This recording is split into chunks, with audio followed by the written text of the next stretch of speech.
Hello everyone, আসসালামু আলাইকুম। কেমন আছেন সবাই? আশা করি সবাই ভালোই আছেন। আজকে আমি আমার শখের রান্নাঘরে শিরিষ পিঠা বানাবো। এই তো এর জন্য আমি সব কিছু রেডি করে নিয়েছি।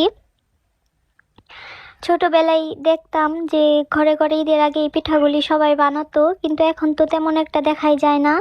এখন বাজারে অনেক রকমের পিঠা কিনতে পাওয়া যায়, তাই কেউ একটা এমন করে বানায় না।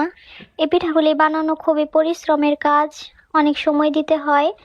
আর আমি তো ছোট ছোট করে বানিয়েছি, অনেকটাই কষ্ট হয়েছে। আর পিঠাগুলি নকশা উঠাতে খুবই কষ্ট হচ্ছিল, তবুও ভালোই হয়েছে। এই তো আমি কিছু পিঠাতে হলুদ মিশিয়ে নিয়েছি, কিছু হলুদ পিঠা বানাবো এর জন্য।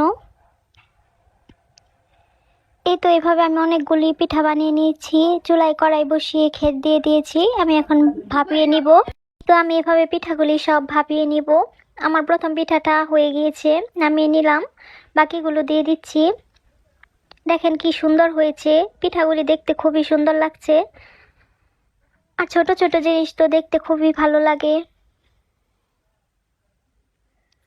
ছোট জিনিসে রান্না করতে কষ্ট হলেও এগুলোর প্রতি আলাদা একটা মায়া থাকে। যারা মিনি কিচেনে রান্না বান্না করে একমাত্র তারাই জানে।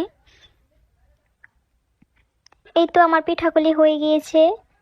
আমি এই পিঠাগুলি এখন রোদে দিয়ে শুকিয়ে নিব, তারপর ভেজে আপনাদের সাথে শেয়ার করব। ভিডিওটা কেমন লাগলো সবাই জানাবেন, আর আমার পেজটা ফলো করে দিবেন। সবাই ভালো থাকবেন, সুস্থ থাকবেন। খোদা হাফেজ।